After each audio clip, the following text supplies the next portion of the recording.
देखिए, ऑपरेशन सिंदूर पे तो पहली बात वो लोग आवाज़ उठा रहे हैं जिनकी खुद की घर की महिलाओं ने आज तक सिंदूर नहीं लगाया। प्रियंका वाड्रा उठा रही है जिनकी मांग में आज तक किसी ने सिंदूर नहीं देखा।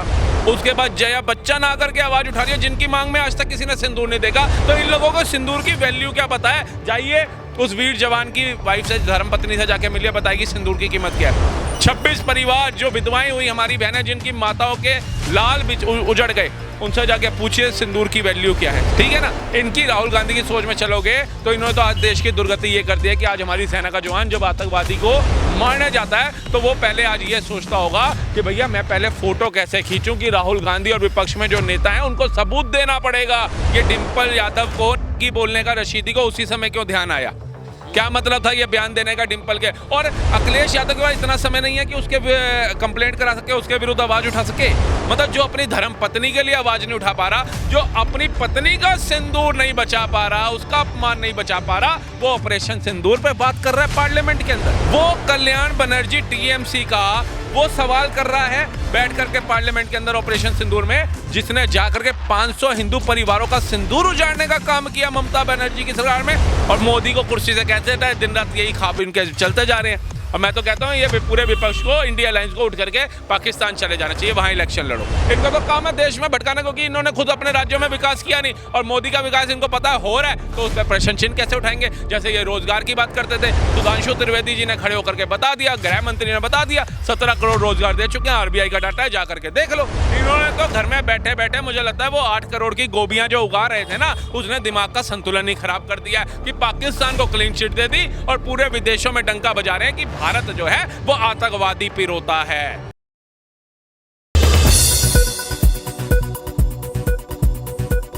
नमस्कार साथियों, मैं रिंकेश जैन, आप देख रहे हैं भारत गान। पार्लियामेंट में लगातार घमासान चल रहा है। एक तरफ विपक्ष मोदी सरकार पे इल्ज़ाम लगा रहा है कि ऑपरेशन सिंदूर के सबूत मांग रहा है, साथ ही महाकाल ऑपरेशन महाकाल जिस टाइम पे किया गया उस टाइमिंग पे भी सवाल उठा रहा है। पी चिदम्बरम जो कि पूर्व गृह मंत्री रह चुके हैं इस देश के, वो भी कह रहे हैं कि भाई अगर पाकिस्तानी आतंकवादी थे तो उसका भी आप हमें सबूत दोगे। ज़रूरी थोड़ी वो पाकिस्तानी आतंकवादी हों, वो देश के अंदर के भी लोग हो सकते हैं, आप इस बात का भी सबूत दो। वहीं इमरान मसूद भी कह रहे हैं कि महाकाल ऑपरेशन हुआ तो ऐसा ही है, लेकिन टाइमिंग ठीक यहाँ संसद सत्र में सरकार को जवाब देना था और उसके जस्ट पहले ही ऑपरेशन महाकाल हो जाता है। तो ये टाइमिंग पे सवाल उठा रहे हैं इमरान मसूद। क्या कहेंगे ऑपरेशन सिंदूर और महाकाल को लेकर जिस तरीके से सदन में चर्चा चल रही है? देखिए, ऑपरेशन सिंदूर पे तो पहली बात वो लोग आवाज़ उठा रहे हैं जिनकी खुद की घर की महिलाओं ने आज तक सिंदूर नहीं लगाया। मैं देख रहा था सुशील शिंदे जो महाराष्ट्र के हुए थे, कांग्रेस के बड़े नेता थे, उनकी बेटी सवाल उठा रही है, उसकी मांग में आज तक किसी ने सिंदूर नहीं देखा। प्रियंका वाड्रा उठा रही है जिनकी मांग में आज तक किसी ने सिंदूर नहीं देखा। उसके बाद जया बच्चन आकर के आवाज़ उठा रही है जिनकी मांग में आज तक किसी ने सिंदूर नहीं देखा। तो इन लोगों को सिंदूर की वैल्यू क्या पता है? जाइए उस वीर जवान की वाइफ से, धर्मपत्नी से जाके मिलिए, बताएगी सिंदूर की कीमत क्या है। 26 परिवार जो विधवाएं हुई हमारी बहनें, जिनकी माताओं के लाल उजड़ गए, उनसे जाके पूछिए सिंदूर की वैल्यू क्या है, सिंदूर की कीमत। वो बताएंगी। वही नई जूती हो, जिस पैर में पुरानी जूती हो, वो तुम्हारे मुंह पे मारेगी। भूल जाएगी कि तुम वाइफ ऑफ अमिताभ बच्चन हो, तुम वाइफ ऑफ रॉबर्ट वाड्रा हो या गांधी परिवार की बेटी हो, भूल जाएगी। एक तरफ एक समय था जब राहुल गांधी ट्वीट कर रहे थे नरेंद्र सरेंडर, पूरा कांग्रेस इसको आगे बढ़ा रही थी, ठीक है। अब उसके बाद संसद सत्र चालू होता है, मोदी जी सीधा बोलते हैं ऑपरेशन सिंदूर हमारा निर्णय था, उसको अभी भी जारी हम रखे हुए हैं। लेकिन उस समय इसलिए रोकी गई कार्रवाई क्योंकि हमारी टाइमिंग थी, हमने अपनी रक्षा समितियों से चर्चा करने के बाद ही रोकी थी, किसी के दबाव में नहीं रोकी थी। तो वहाँ जो ट्रंप का दबाव बताया जा रहा था कि ट्रंप के दबाव में ही ये ऑपरेशन सिंदूर रोका गया और युद्ध तभी थम गया। तो आपको क्या लगता है? देखिए, बेवकूफ़ लोग हैं भारत। इनकी अगर दिमाग से चलोगे विपक्ष के, तो भारत का गृह मंत्री झूठा, भारत का विदेश मंत्री झूठा, भारत का प्रधानमंत्री झूठा, तीनों सेना अध्यक्ष जो है हमारे, थल सेना, वायु सेना और जल सेना, वो तीनों झूठे। व्योमिका सिंह जी झूठ बोल रही हैं और शरोफिया कुरैशी जी झूठ बोल रही हैं और पाकिस्तान का प्रधानमंत्री झूठ बोल रहा है, जो कह रहे हैं रात को 1:30 बजे मुझे मुनीर का फ़ोन आया था। कैराना हिल्स झूठ बोल रही हैं और रावलपिंडी का स्टेडियम झूठ बोल रहा है। मसूद अजहर का बयान झूठा है। इनके हिसाब से चलोगे तो वो जो जनाजे में फतवा पढ़ने गए थे वो सारे बेवकूफ़ लोग थे। वो 100 आतंकवादी जो मरे पड़े थे, हाँ, कलमा पढ़ने गए थे, वो सब बेवकूफ़ थे। ठीक है ना। इनकी राहुल गांधी की सोच में चलोगे तो इन्होंने तो आज देश की दुर्गति ये कर दी है कि आज हमारी सेना का जवान जब आतंकवादी को मारने जाता है तो वो पहले आज ये सोचता होगा कि भैया मैं पहले फोटो कैसे खींचूं कि राहुल गांधी और विपक्ष में जो नेता हैं उनको सबूत देना पड़ेगा, वो हमारे शौर्य के सबूत मांगेंगे। ये तो हर एक भारतीय को झंझोर के रखने वाली बात है। राहुल जी, सवाल तो उठेंगे सरकार के ऊपर। ऑपरेशन महाकाल तभी क्यों होता है जब सरकार को जवाब देना होता है। 100 दिन में आतंकवादी नहीं मिले आपको। कौन सी गुफा में छुपा रखा था कि टाइमिंग का वेट कर रहे थे, जैसे विपक्ष हमसे सवाल पूछेगा हम ऑपरेशन महाकाल कर देंगे और चुप कर देंगे पूरे विपक्ष। तो ये तो हम भी पूछ सकते हैं। 2027 का चुनाव करीब है और बिहार इलेक्शन करीब है। ये डिम्पल यादव को नंगी बोलने का रशीदी को उसी समय क्यों ध्यान आया? क्या मतलब था ये बयान देने का डिम्पल के? और अखिलेश यादव के पास इतना समय नहीं है कि उसके कंप्लेंट करा सके, उसके विरुद्ध आवाज उठा सके। मतलब जो अपनी धर्म पत्नी के लिए आवाज नहीं उठा पा रहा, जो अपनी पत्नी का सिंदूर नहीं बचा पा रहा, उसका अपमान नहीं बचा पा रहा, वो ऑपरेशन सिंदूर पे बात कर रहा है पार्लियामेंट के अंदर। वो कल्याण बनर्जी टीएमसी का वो सवाल कर रहा है बैठ करके पार्लियामेंट के अंदर ऑपरेशन सिंदूर में, जिसने जाकर के 500 हिंदू परिवारों का सिंदूर उजाड़ने का काम किया ममता बनर्जी की सरकार में। उससे सवाल नहीं पूछ रहा। जिसके कार्यकाल में डॉक्टर बिटिया से लेकर के एडवोकेट बिटिया तक के साथ दुष्कर्म हो गया, वो उधर सवाल ना पूछ करके पार्लियामेंट में पूछ रहा है कि ऑपरेशन सिंदूर और ऑपरेशन महादेव के सबूत दो। वो राहुल गांधी जिसकी दादी ने 93,000 सैनिक छोड़ दिए, लेकिन ना अडवाणी जी ने, ना अटल जी ने, ना मुरली मनोहर जोशी ने कभी सेना के सबूत मांगे। आज उनका पोता आकर के भारतीय सेना से उसके शौर्य के सबूत मांग रहा है। लेकिन इंदिरा गांधी ने ट्रंप के सामने सरेंडर तो नहीं किया। अरे जिसके आगे किया था वो भी बता दो। 93,000 सैनिक कैसे छोड़े थे? घुटनों पे बैठ करके छोड़े थे या कान पकड़ के छोड़े थे? ये भी बता दे इंदिरा गांधी। और जब 93,000 सैनिक छोड़े थे तो आप बताइए हमारा करतारपुर कॉरिडोर खोलना पड़ता है आज, करतारपुर साहिब को क्यों नहीं लिया भारत के अंदर? आप बताइए कि आज ननकाना साहब के लिए हमें वीजा लगवा के जाना पड़ता है पासपोर्ट के बेस पे, वो ननकाना साहब मेरे गुरु नानक की भूमि क्यों नहीं ली? आप बताइए। और पीओके के लिए आए दिन हमारी सेना के जवान गोलियों के बीच जंग लड़ते हैं, वो पीओके क्यों नहीं ले लिया? 93,000 सैनिक, 93 नहीं थे, 9 नहीं थे, 93,000 सैनिक थे। उनको छोड़ने के लिए आपने पीओके तक नहीं ले पाई। उनसे कोई सवाल नहीं। ये कांग्रेस का निकम्मापन नहीं था तो क्या था? इमरान मसूद का नाम सुना है? क्या मस्जिद में अखिलेश यादव गए, है ना? हाँ जी, जानते हैं। हाँ, तो वो ये बोले कि टाइमिंग गलत है। सरकार ने वही टाइमिंग क्यों चुनी ऑपरेशन महाकाल के लिए? आतंकवादी 100 दिन तक तो छुपे रहते हैं। जैसे ही सरकार से सवाल पूछा जाता है तो बिल्कुल आतंकवादी नज़रों के सामने जाते हैं, उनका एनकाउंटर कर दिया जाता है, उनको बुरी तरीके से मार दिया जाता है। मॉनसून सत्र कब से चल रहा है? कब से चल रहा है?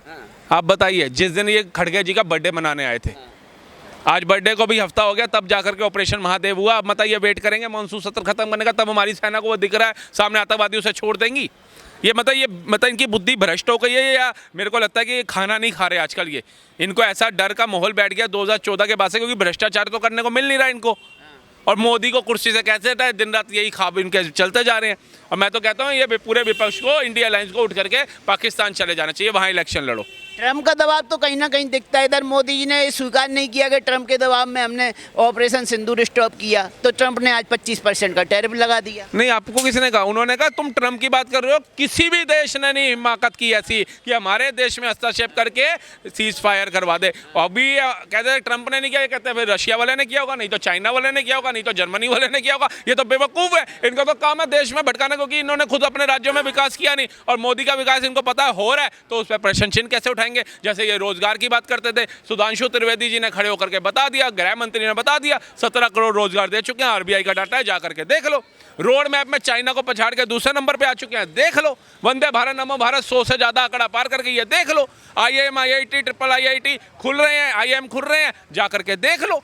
लेकिन 25% टैरिफ कोई मायने रखेगा ना? 47 से तो कम है। अब देश भीख मांगने तो नहीं जा रहा। पहले तो कौन जा रहा था? जो कोट रिसोर्ट और सिगार विगार बाहर से ला रहे थे, और देश वैसे गरीबी में था। हमारे देश के कई राज्य दे दिए थे, कह रही थी मेरी टांड जितनी बंजर जमीन है चली भी गई तो क्या हो गया? तो इन्हीं के एक नेता ने बोल दिया था कि नेहरू जी आपकी टांड भी तो प्लेन है, फिर इसको भी कटवा दो, इसको भी दे दो। तो इनके तो खुद के कार्यकाल में जूते खा चुके लोग हैं। ये शुक्र करो उस समय हमारे जैसे युवा नहीं थे। अगर हमारे जैसे युवा होते ना जागरूक उस समय, तो मेरे को लगता है कांग्रेस तो 56 नहीं, वही 25-26 साल जो राज किया वही कर पाती। क्या कहेंगे? पी चिदम्बरम भी तो एक तरफ बोल रहे हैं कि ये भी साबित नहीं कर पाई है सरकार के जो आतंकवादी मारे गए हैं वो पाकिस्तान से ही आए थे कि हिंदुस्तान के आतंकवादी थे? वो तो सवाल खड़े कर रहे हैं उनका कि वोटर आपने आई कार्ड जिनको चेक मारा वो तो क्लीन चिट दे दिए पाकिस्तान को सीधा वो तो सीधा। कह रहे हैं कि भारत जो है वो आतंकवादी पर होता है। उनका बयान नहीं सुना आपने कि वो पाकिस्तान के थे या भारत के थे? मतलब भारत की धरती पे, आराम की धरती पे, मेरे शाम की धरती पे, मेरे कृष्ण की धरती पे आतंकवादी बनते हैं, ये कहना चाहते थे। इनकी सोच देखिए, इन्होंने तो घर में बैठे बैठे मुझे लगता है वो 8 करोड़ की गोभियां जो उगा रहे थे ना, उसने दिमाग का संतुलन ही खराब कर दिया कि पाकिस्तान को क्लीन चिट दे दी और पूरे विदेशों में डंका बजा रहे हैं कि भारत जो है वो आतंकवादी पिरोता है। इनसे जाकर के पूछिए, जिस भारत से कलाम साहब निकले, जिस भारत से सुनीता विलियम्स गई, जिस भारत से इतने इतने शूरवीर निकले, महाराणा प्रताप, छत्रपति शिवाजी है, संभाजी महाराज, और उसके बाद हमारी झांसी की रानी, भगत सिंह, राजगुरु, सुखदेव, आज वो भारत के ऊपर कैसा आरोप लगाया जा रहा है कि वो भारत आतंकवादी फिर होता है। मैं कहता हूँ ऐसे नेताओं की जबान खींच लेनी चाहिए। अच्छा, बिल्कुल। और सरकार जो एक तरफ पुलवामा अटैक होता है, इतने लोग मारे जाते हैं, बेकसूर लोगों की हत्याएं होती है, आतंकवादियों द्वारा कलमा पढ़वा के गोलियां मार दी जाती हैं, तो दूसरी तरफ यही सरकार क्रिकेट मैच का पक्ष ले रही है। अब एशिया कप में पाकिस्तान से क्रिकेट खेलने की बात कर रही है, बीसीसीआई भी क्रिकेट खेलने का बात कर रहा है। तो आपको क्या लगता है, आप राष्ट्रवादी कहते हैं अपने आप को, आपको क्या लगता है सरकार को क्रिकेट खिलाना चाहिए? बिल्कुल नहीं खिलाना चाहिए, टोटली इस चीज़ की निंदा है। लेकिन हमें एक चीज़ दूसरी भी सोचनी चाहिए। जो नरेंद्र मोदी है ना, वो गली के निगम पार्षद नहीं है, कोई भी फैसला ले लिया, चल यार ये सफाई आनी होगी कल करियो, विधायक नहीं है, वो देश के प्रधानमंत्री है। प्रधानमंत्री का एक अपना प्रोटोकॉल होता है, ये नहीं है कि कहीं भी मुंह उठाएंगे चल पड़ेंगे, जो भी मुंह में होगा वो बोल देंगे।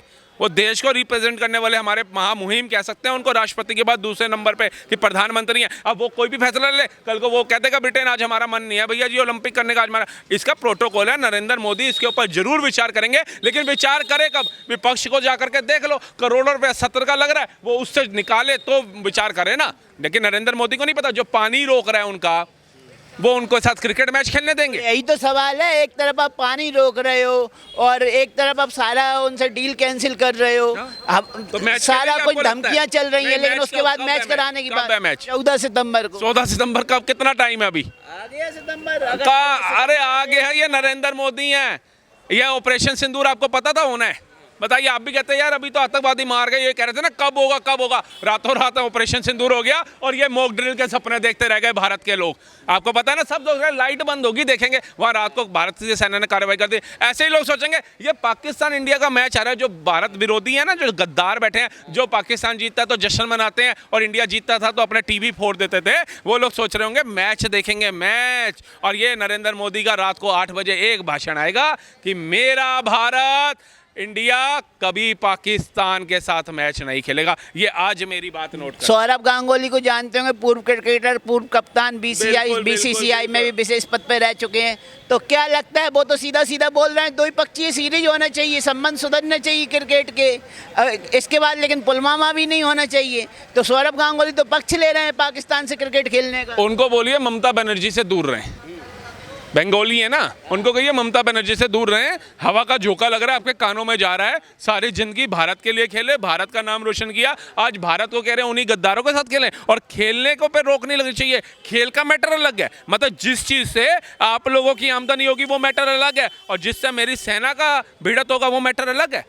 मेरी सेना के जवान से बढ़कर ना मेरे लिए सौरभ गांगुली है, ना पूरी इंडिया क्रिकेट टीम है, चाहे उसके अंदर धोनी आए, चाहे कोहली आए, चाहे कोई भी आए, मेरे लिए कोई मैटर नहीं करता। सर्वोप्रिय मेरी भारत की सेना है। बीसीसीआई और भारतीय क्रिकेटरों के लिए तो आईपीएल मायने करता है, क्रिकेट मायने करता है, पैसा उनके लिए शहीदों की शहादत से बढ़ के है, तो भैया आम लोगों की मृत्यु से बढ़ के उनके लिए पैसा। मैं तो कह रहा हूँ फिर एक काम करो, भारत की नागरिकता छोड़ो, पाकिस्तान की नागरिकता ले लो, रोज खेलना। एक दिन क्या खेलना है, साल में एक बार सितंबर में खेलोगे, जाओ रोज खेलो, जाओ।